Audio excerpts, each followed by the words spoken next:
Jason Lang, driver of the Paramount Mystic. It's powered by two Steve Morris supercharged motors producing 1800 horsepower each.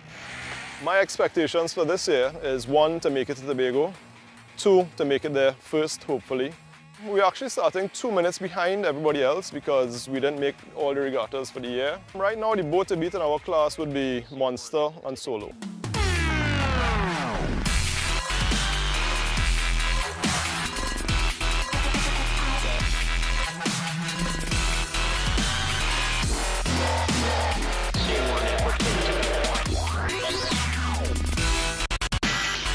Great race this year. I think we will be a lot more up to speed.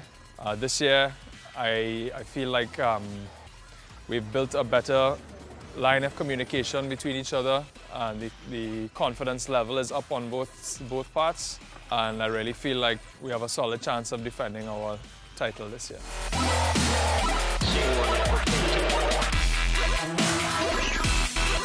I expect to be very competitive. The class that we are racing in, the 80 mile an hour, has a lot of boats in it. So it should be very competitive and challenging, and I hope everybody comes out and comes to their A game on the day. The rough seas will be better because the boat handles a lot better in the rough water. It's a rough water boat, it's built for that, and I do believe it is the best rough water boat in its class, along with maybe Hero.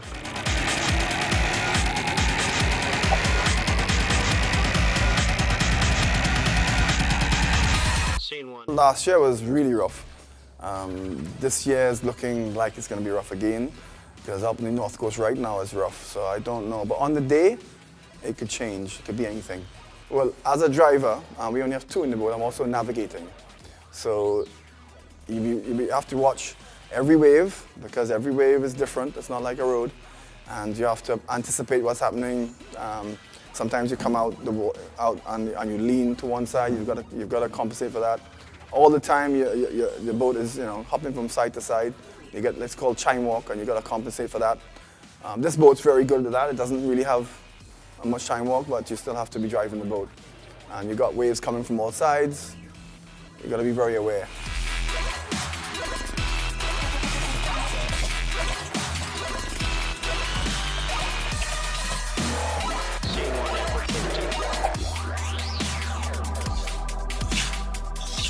Elixir is definitely the boat to beat. They have cornering abilities that are quite hard to match. Elixir does take rough sea well, so they would be a good benchmark.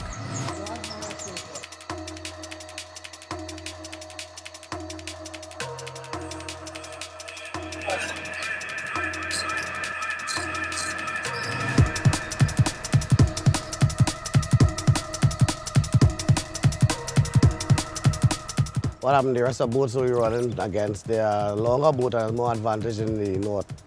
They're more, the length of it to the length of our boat is a little more advantage for them. They ain't catching us.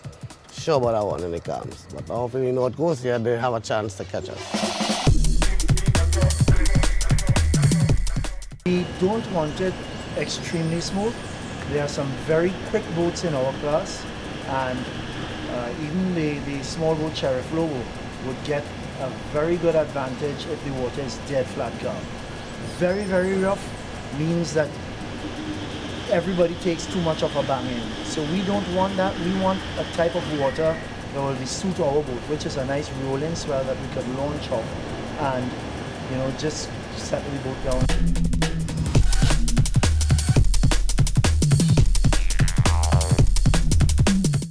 Well, 2 days before Great Race, and as you can see, we still have no engines, we have no issues on the water, but we will make it. We will make it for the race. We have no worries about that.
when the sequence commenced, tried to start the right engine, flooded the engine, and it took us a while to get that one started.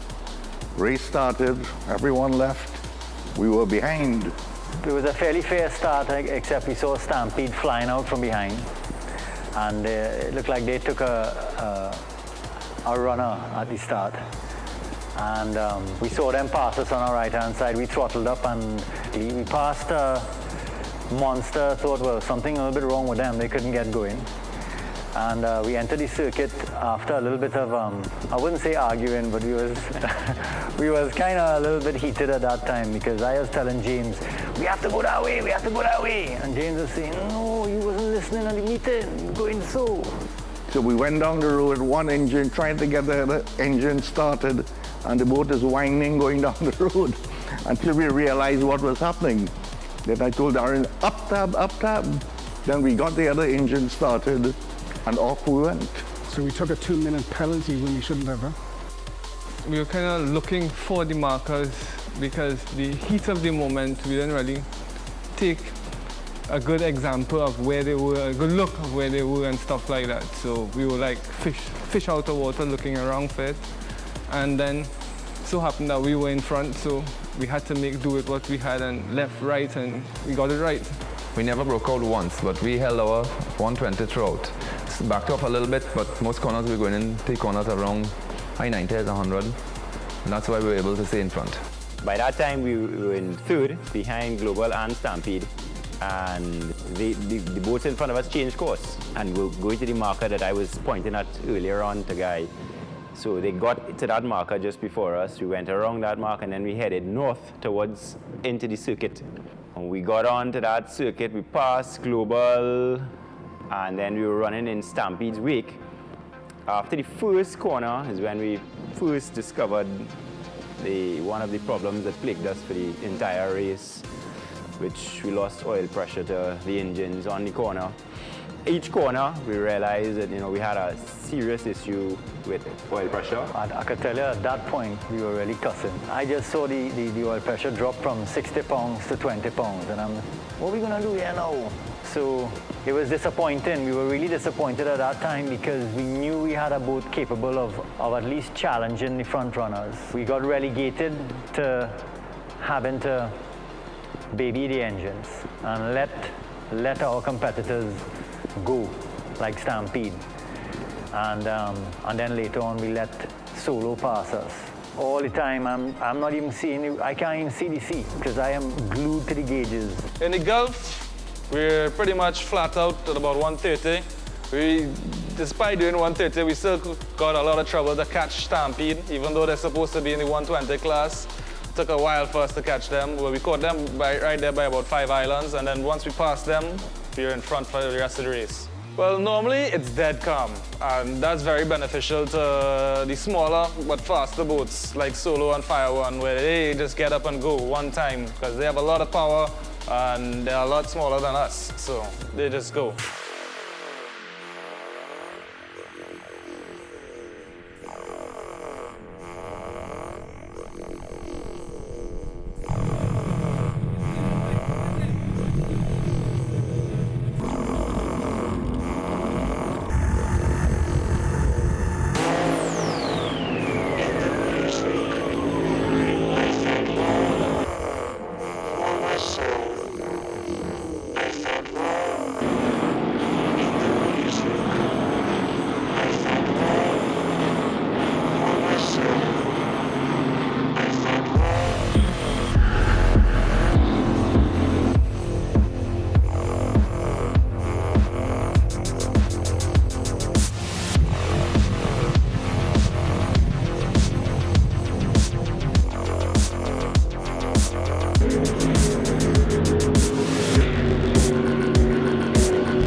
Coming towards Canning's Point, we're leading all the slower boats that have a different course.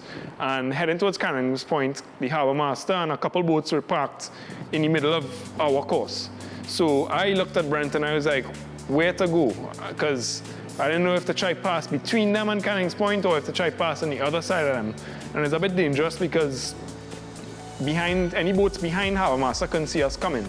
So if we wrap around them at a speed and a boat's coming out there, it was a little bit scary coming into that. So we had to go around them, but it was not a pleasant. Yeah, it's like a blind spot really, and you have moving boats, pirogues, everything. All around. So you're trying to gauge, you're at race speed, and you're trying to gauge how close can I actually pass to these vessels who are moving, and you have this big blind spot and you have to bend the corner. So all these things are going through your mind at that time. Heading into the Boca, we were doing exactly 79.9 miles an hour. We were perfectly trimmed. We went all out. We fly the boat perfectly, deaccelerated when we had to, and we reaccelerated when we had to. And we came out, we were ahead of our 1 minute class now. All the way up to Maracas, we were having no detonation problem because we did not get enough time to change the fuel, the old fuel that we had. And we back it off a little bit to keep the engine nice and quiet and cool. We noticed we was also low on water pressure. We normally have 15 psi, we was getting 5. We don't know the reason if it was a gauge problem or what it was, but we took it easy there and we kind of keep it going.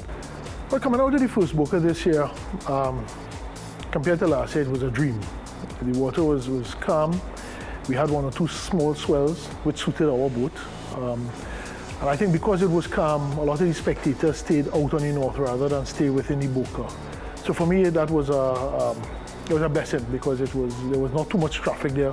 And I was able to see the corner a lot earlier than I normally do. I think at that point, we're probably doing about 75, 76. We haven't reached the 80 mark yet. We're trying to get there, but so we haven't fully maximized our speed, but we're working on it. Going through the Boca was a bit easy. We didn't have much rollers this year. And then when we got onto the North Coast, we realized from there that, it's going to be a pretty flat race. You know, a few bumps here and there, which wasn't much. Our boat handled very, very well. Even with the bigger setup this year that we have, all the way up the coast was really, really nice. What I think the two of us was bugging us a lot was the fact that we were down on power.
course, leaving the Boca, we had no clue where our competitors were.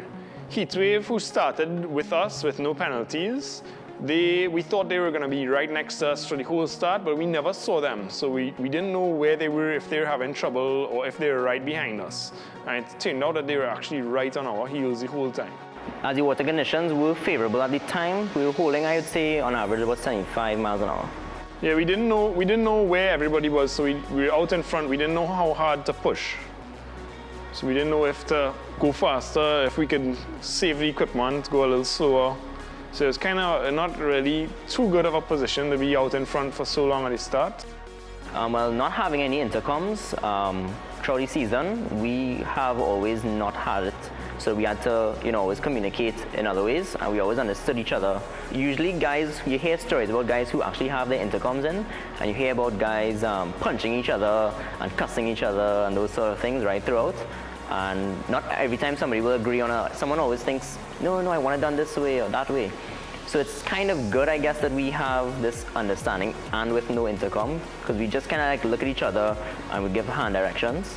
And like I said, it's normally a case of if the boat's going into a corner and I know I have to carry speed, he will just know how to deal with it. Past Maracas is when we started seeing a couple issues arise. We had a trim hose on one engine burst, so the engine couldn't trim, so it was tucked in right through, so it kept the bow down, so that made it uncomfortable and it can't get your speed up.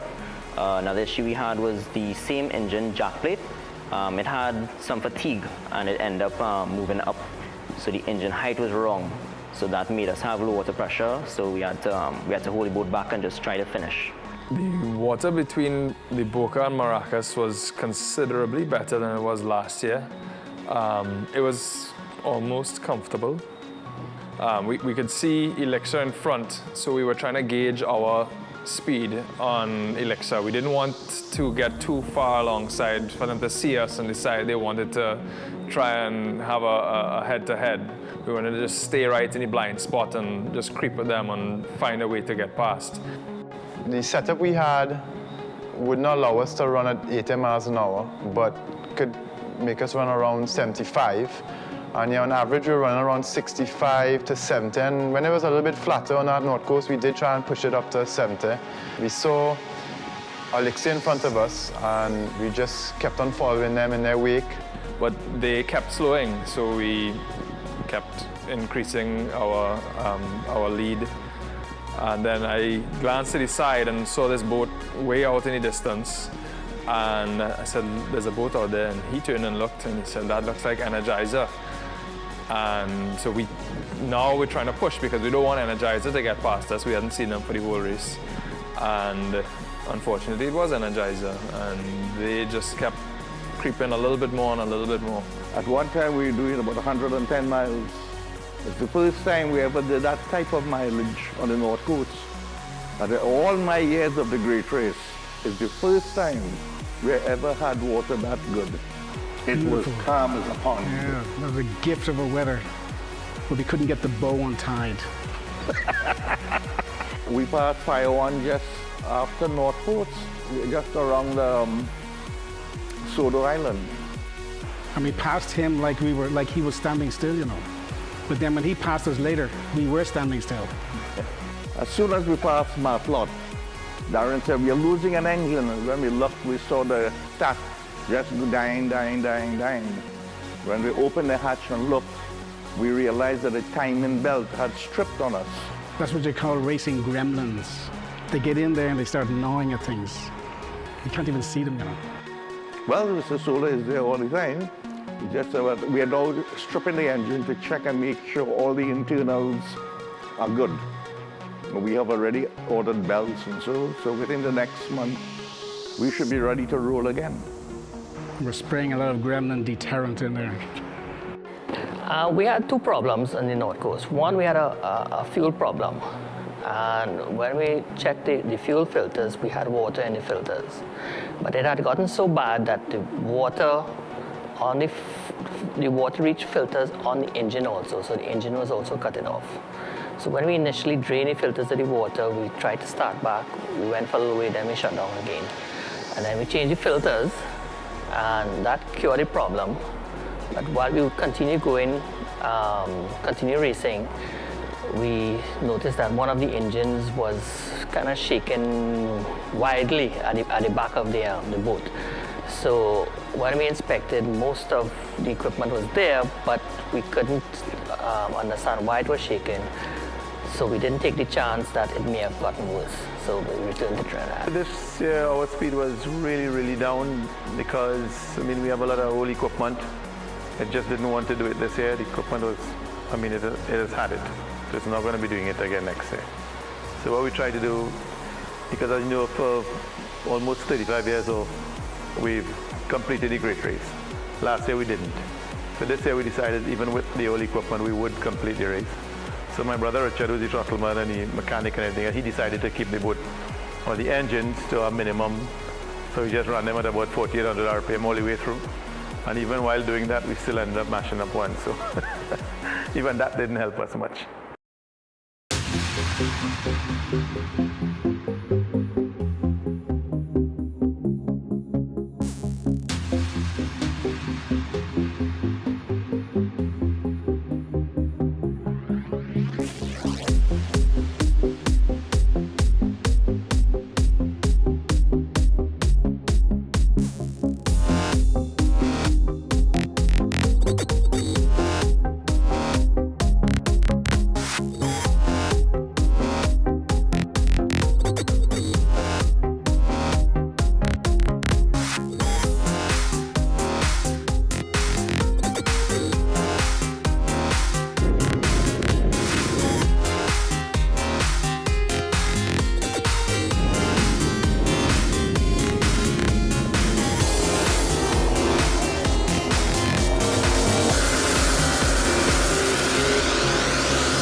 Knowing that we had a 3-minute penalty,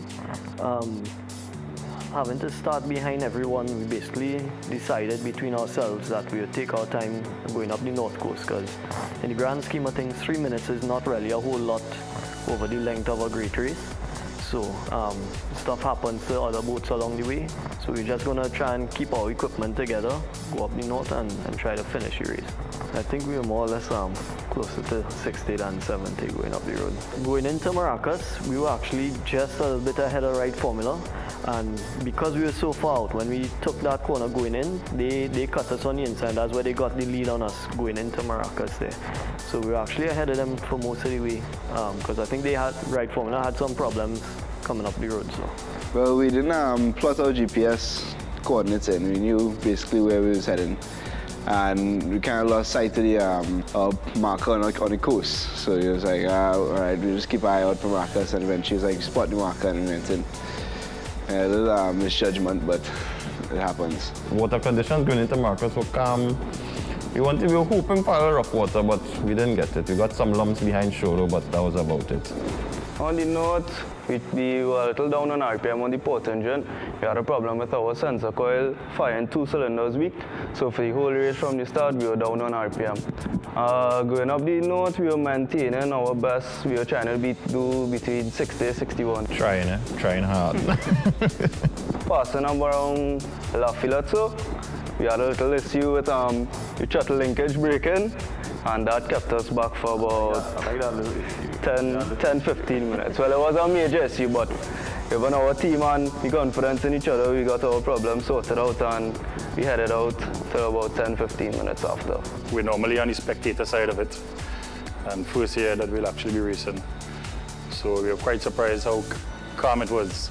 We were running the boat thinking that it's going to be the worst, and it just wasn't, you know. Ross had the engines tucked in a little bit and we were just waiting for the water, which never came. Just 2 days before the great race, we decided that we were going to change engines and go up in class, because we were running in the 60 mile an hour class and we went into the 70 mile an hour class. So it was a very last minute thing. We had a lot of late nights. The night before the great race, we actually didn't sleep. Going up the North Coast, first of all, we lost our tabs. So we were out of the water quite a lot. So I guess due to that, one of the lines for the oil bottle broke and the oil came out into the bilge. So once that happened, the oil in the engine, when it starts to go low, the buzzer starts to go off, and that's it. That was the end of it for us. Everything from the get-go was just perfect. The water in the Gulf was perfect for the boat that we were running in, and all the way up the coast, the boat just handled them beautiful. It's actually the best great race we've had, and although we did not finish, it was the best great race we've had thus far. And we've been racing since '95, and we've seen all sorts of conditions, but the boat we were in just loved the conditions this year. Coming up to Blanchisseuse, the engine overheating buzzer came on. So we were like, oh man, when everything was going well for us. We probably stopped trying to figure out what the problem is for about between 5 to 10 minutes. I think 2 of the boats in our class ended up passing us at that time. And eventually we turned back on the ignition after putting on the engine cover, checking to see if everything was okay. Then the buzzer came off. And we started to get up on plane and the water pressure came back up and everything was normal from there. It's the first time we actually raced together, the first time racing on in that boat also. And I would say it was perfect. I couldn't ask anything better. And the main thing for us this year was to actually complete the race, seeing that the boat was racing for the first time. And we also started with penalties, which made it even more difficult for us to even think about trying to win the class. So our goal was just really to finish the race. The speeds we were doing in North Coast were roughly like about 45 to 50 some places slower, some faster, depending. Basically, at the beginning, we ran probably like about 40, 45. We came up to one of our competitors, which was Outcast. And at that point, we decided, when we were running together with him, we decided we could give it a little more. So we decided to do that, and by doing that, we end up being in first place because we saw another competitor broke down. And after we passed that, we decided to hold back and take our time and don't take any chances.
Boat handled like a dream. The water was calm.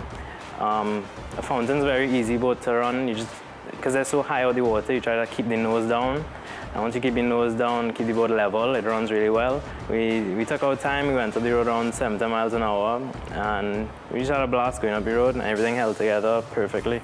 Our time penalty was only a minute, and by the time the other boats took off, we had enough time to settle ourselves. I actually thought it was a benefit, actually, because there was a lot less boats around us, and we weren't going to push the boat too hard because of all the problems we had before. So starting by ourselves was really very beneficial for us. By Grand Riviere, we caught and passed Whiteheat. At that point in time, we were running third in our class, and Rush, which is a 38 Boeing, they just broke down right in front of us. So we had the opportunity to pass them and get up into second place. So that was good. Well, one of the reasons we stay with the Boeing 32, right, which is what we raced today, is because it handles the water, especially the rough water on the North Coast, really, really well, right? And we really don't want to change that for anything else right now. Even if we had a choice, we'd rather not change it, because it's it's like a Cadillac, a Mercedes, or a finer tuned machine running up on the North Coast, when everybody is bouncing around and knocking themselves out and stuff like that. We don't feel anything, so it's an absolutely wonderful boat.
As history will tell, we've had problems even before Grand Riviere.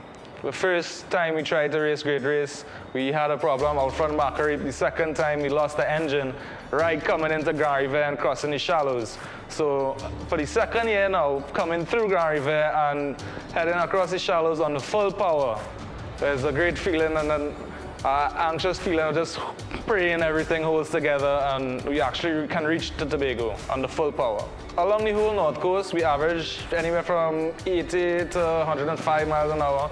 I think our average speed ended up being somewhere up in the high 90s. A lot of the time when we're racing, it's pretty much quiet in the back. I mean, me and Alfred just sit down there, we talk to each other. In regattas, basically, we count off the laps.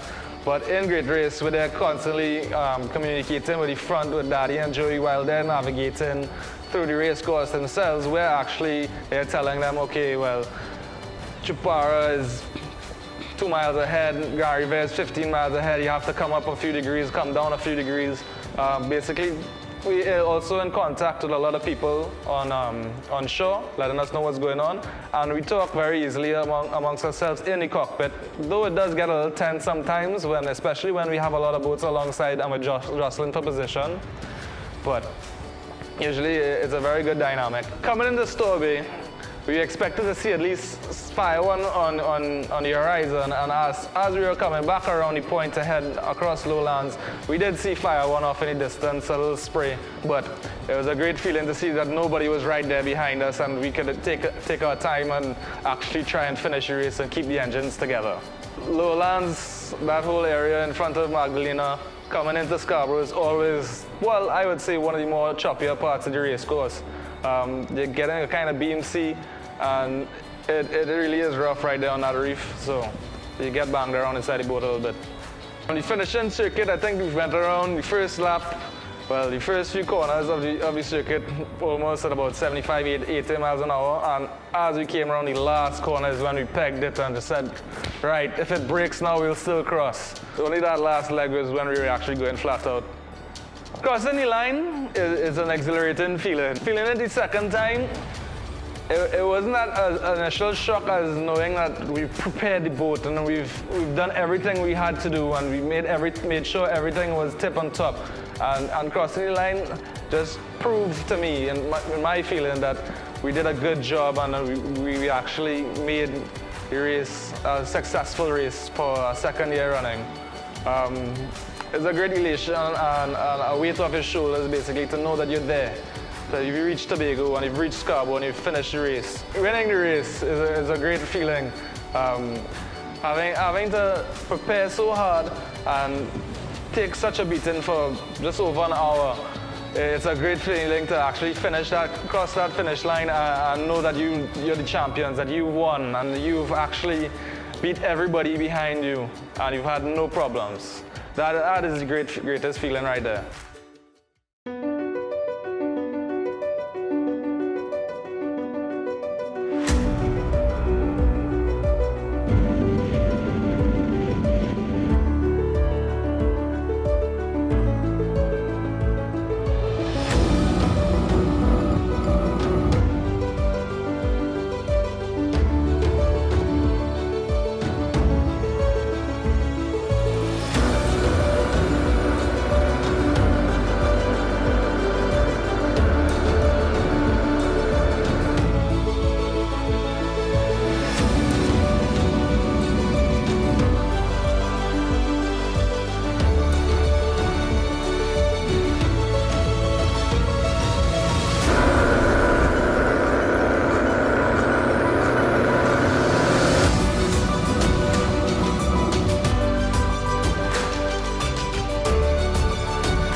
One engine was down on power, and while crossing that BMC going into Tobago there, you know, the boat would always re-enter on the starboard side.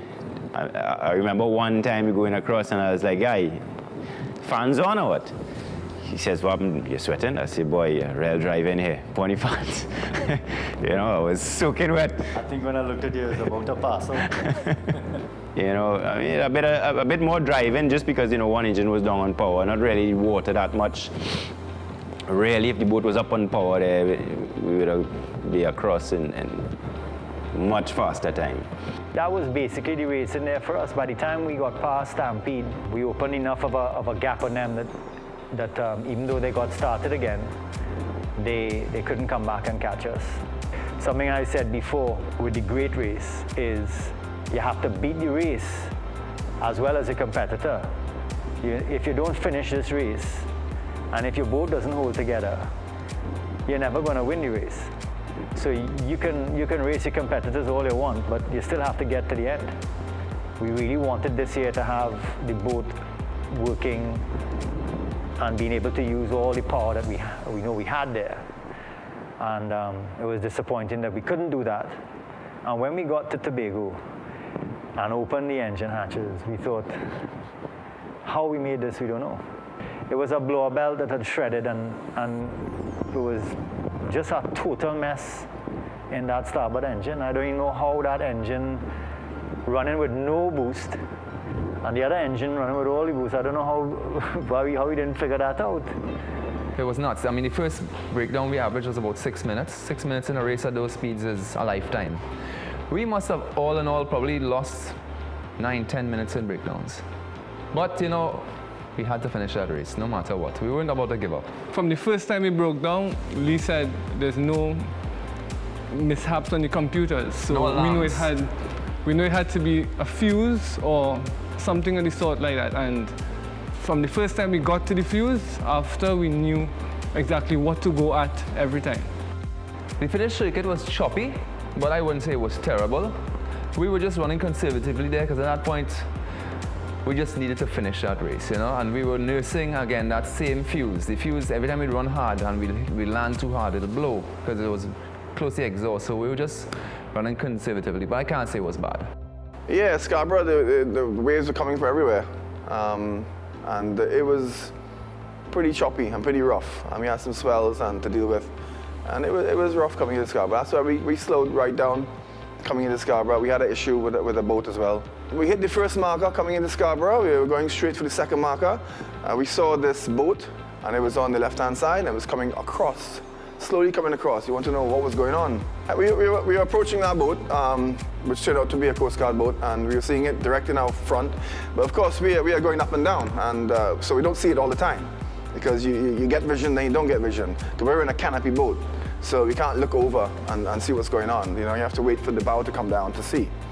So at times we didn't see the boat, so it was very hairy. We had to slow right down and make evasive action. We had to go left. We came first in our class, 4th overall.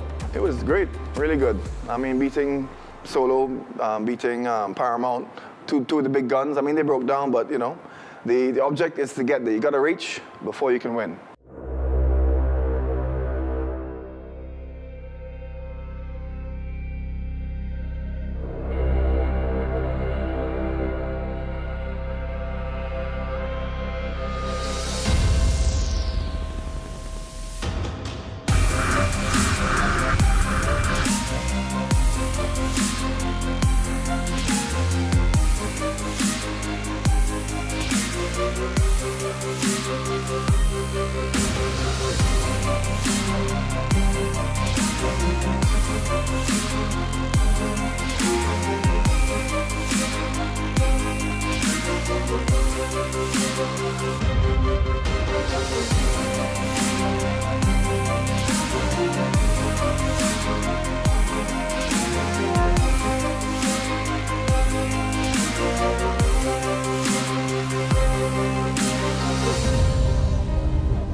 crossing between Trinidad and Tobago was a little choppy, but that actual crossing between Storby and Scarborough, nightmare. You had no idea where the waves were coming from. You had big swells from in front. When you're up in the air, somehow the sea changed, the waves were coming from the side. It was not a nice time. And I think at that point in time, we lost our hatch. Before we did so much work on the boat, our last hatch cover weighed about 6 million tons. It was huge. And they cut it down, and they actually put on that hatch cover about 2:30 that morning. So it was fresh on the boat. We never ran the boat with it before. But I know going over, Anthony kept looking back, and every so often he'd say, boy, the hatch cover bouncing. The hatch cover bouncing. And then eventually by his Scarborough, he says, okay, well that's it, the hatch is gone. Now our concern was that the hatch cover fall over and damage the drives or damage the props and so on. But fortunately for us, when it went clean.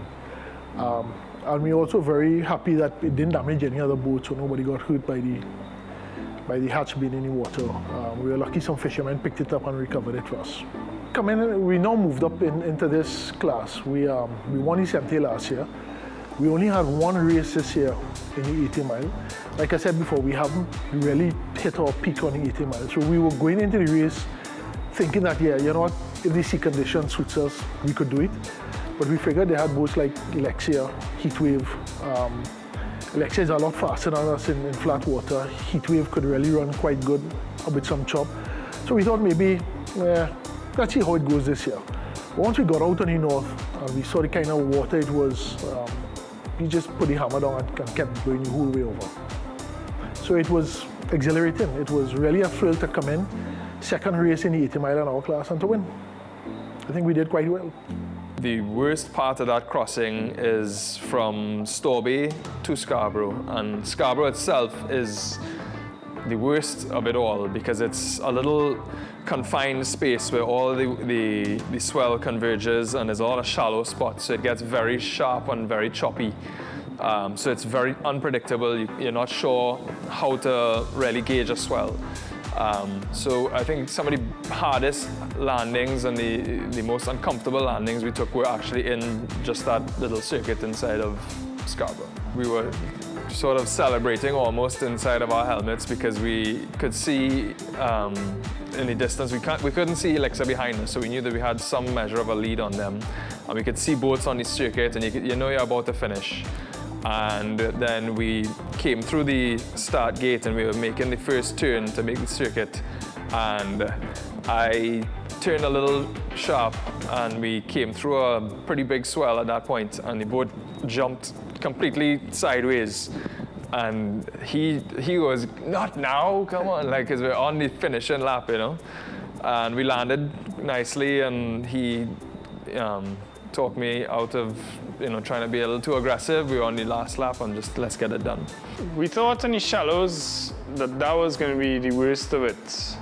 Last time we raced was 2010, so we didn't experience that stretch from Storby to Scarborough, and the water there was bad.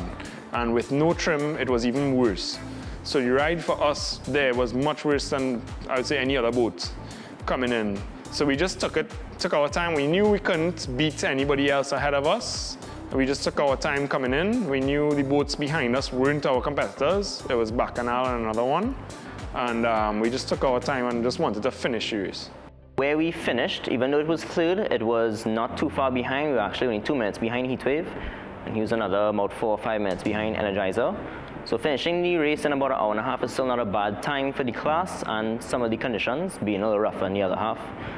So we're still happy with the result. We know we had problems, so we know what we could rectify to minimize them next time.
with, getting into the finish line and realizing that, once again you've lost your equipment and you can't finish your race as you would have liked to. Even with all your equipment working, it's a nice feeling. It doesn't matter where you finish in your race. Finishing the race is greater. It's always great to finish. But, if you would be able to finish one day with all your equipment working, I said, yes, that was a great race. It's a passion that, like I said, for doing for 35, you still ask yourself why you do it. Even when you're outside there and all the stress and the pressures before your race, you get into and you're continuously trying to get things done and fighting this and fighting that, even right up to the last minute. You have to say, why am I going through this? But then you wouldn't have it any other way.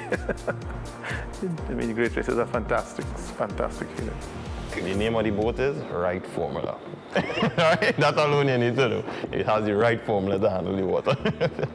Between Crown Point and Scarborough, well, that was the roughest part of the race for us. And given the fact that we were down on RPM on the port engine, we had some challenges setting up the boat properly in that condition. But we got it sorted out and we were on our way. One thing we notice about the boat is once it doesn't have full power, she tends to be a little cranky. In rough conditions, she's very cranky. I'll say she's like a lady. If she don't get what she wants, she doesn't behave nice at all. She's a little cranky in rough water when she don't have full power. And we, as you say, from the start, we were down on power and nothing we could have done about it.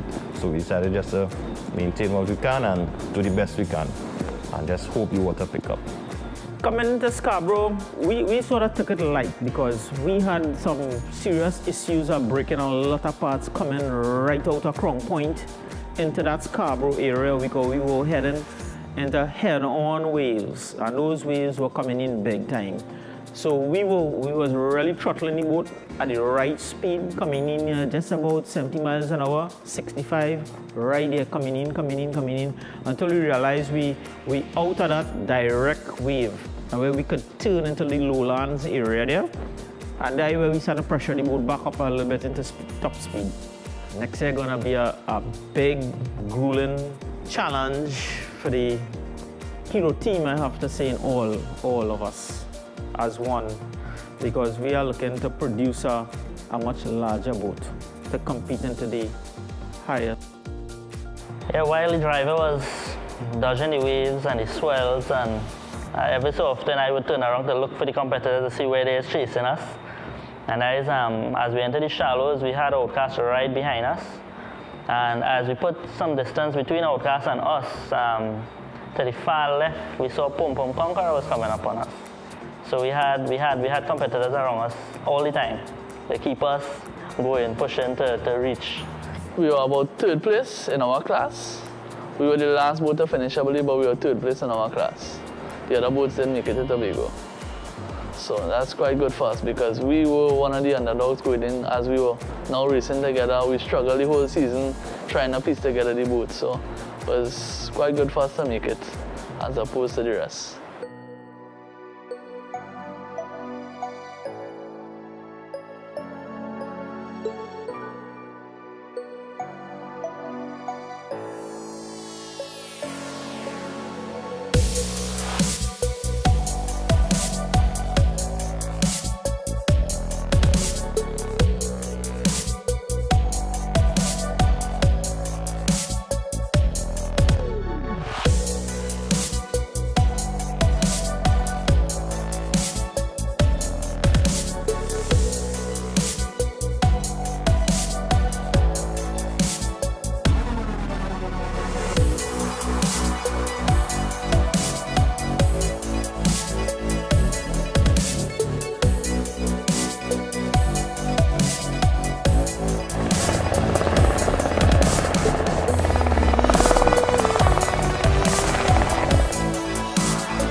and probably by November, so we'll be out for the first race.